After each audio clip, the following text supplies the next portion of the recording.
नमस्ते, म डाक्टर ज्योति अग्रवाल, प्रसूति तथा महिला रोग विशेषज्ञ अनि फर्टिलिटी स्पेशलिस्ट। म चाहिँ नि नेपाल आइभीएफ सेन्टर इशान हस्पिटलको सेकेन्ड फ्लोरमा चाहिँ काम गर्छु। सो हाम्रो ओपीडी एकदम बिजी हुन्छ है। जुन कुनै पनि गाइनोलोजिस्टको ओपीडीमा गयो भने पेसेन्ट इज इन रस, पेसेन्टलाई भेट्नै पाउँदैन डक्टरलाई। सो पेसेन्टलाई कहिले पनि काउन्सिलिङ हुँदैन कि के प्रेग्नेन्सीमा खाने अरू के नखाने। सो फर्स्ट अफ अल हामी चाहिँ प्रेग्नेन्सीमा के खान इम्पोर्टेन्ट हो, एउटा गर्भवती महिलामा कति किलो क्यालोरी इन्टेक चाहिन्छ अनि कति बढाउनु पर्यो। अब तपाईँले सुन्नुभएको होला पहिलाको फिमेलहरूले प्रेग्नेन्ट छ भने 2 जनाको खाना खानुपर्छ, which is a very bad concept है। वी से नो बिकज अब हाम्रो बेसल मेटाबोलिक इन्डेक्स निकालेर हामीले प्रेग्नेन्ट पेसेन्टलाई योभन्दा यतिभन्दा वेट गेन नगर भनेर हामीले पहिलादेखि नै काउन्सिलिङ गरेको हुन्छौँ। So how to not gain too much of weight during pregnancy. This is the new target of a gynecologist. So there are few foods which हामीले चाहिँ प्रेग्नेन्ट पेसेन्टलाई खाऊ भन्छौँ and there are few foods हामीले नखाऊ भन्छौँ। So खानेमा के खानु पर्यो, फर्स्ट अफ अल चाहिँ नि पेसेन्टले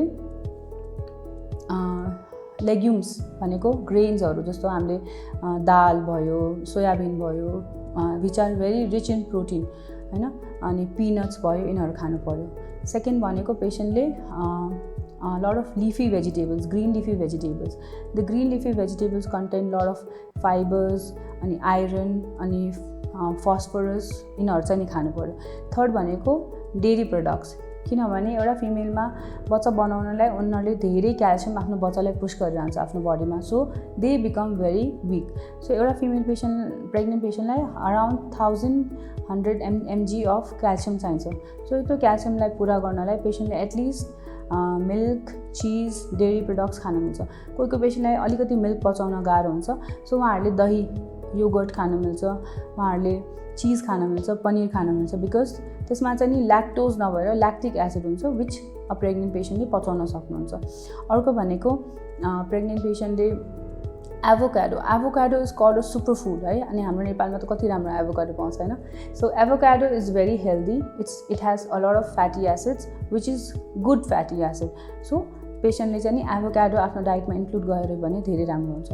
अर्को भनेको एग है। एग चाहिँ नि एकदम गनाउँछ पेसेन्टहरूलाई, आई हेभ हर्ड द्याट है, that egg is the only source of complete protein which is available in our food. So if a patient can take only 1 egg per day, त्यसमा चाहिँ नि कोलिन हुन्छ।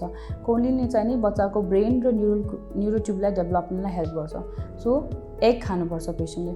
अर्को भनेको साल्मन इज फ्याट मीट भन्छ हामीले। So salmon is also very healthy, it also has a lot of nutritious which is required for the pregnancy.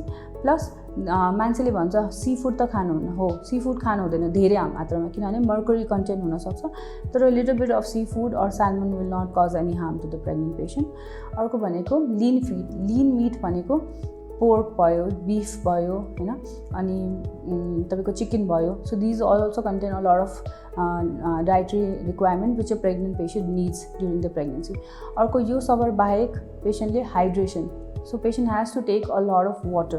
तपाईँको कुनै पनि प्रेग्नेन्सीको कम्प्लिकेसनलाई वाटर इन्टेक बढायो भने कम भएर आउँछ। सो तपाईँ जति हाइड्रेट हुन्छ त्यति नै तपाईँको कन्स्टिपेसनको प्रब्लम कम हुन्छ, त्यति नै तपाईँलाई हाइड्रेट भयो भने अरू प्रेग्नेन्सीको रिलेटेड रक्तचाप बढ्ने, डायबिटिज हुने समस्या घटेर आउँछ।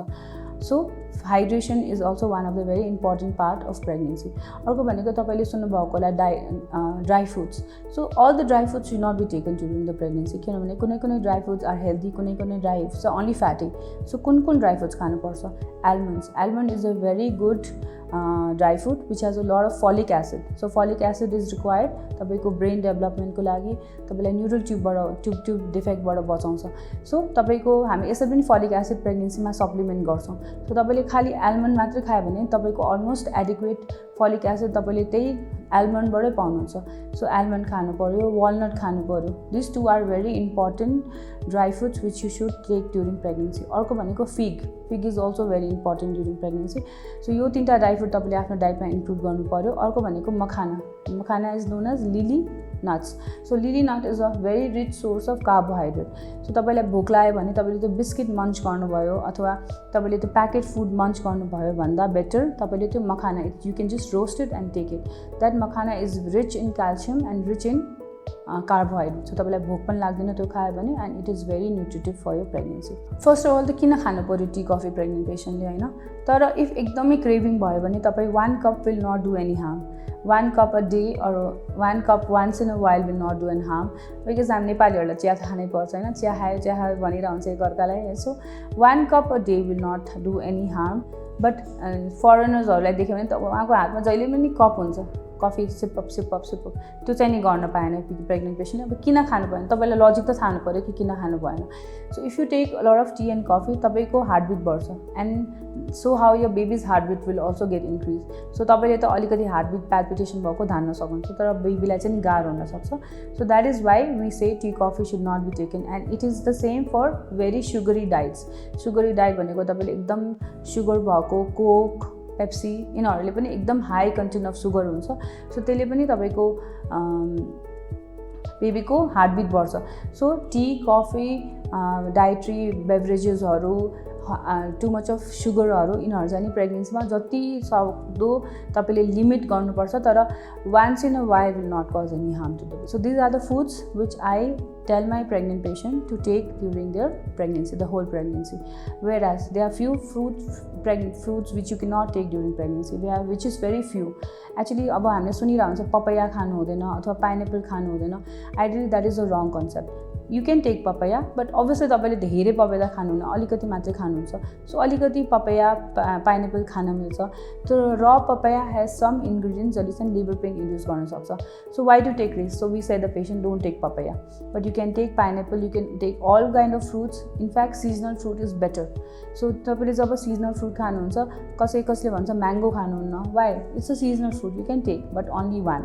Don't take too much of mango, too much of any fruit, don't take too much. One fruit a day you can take.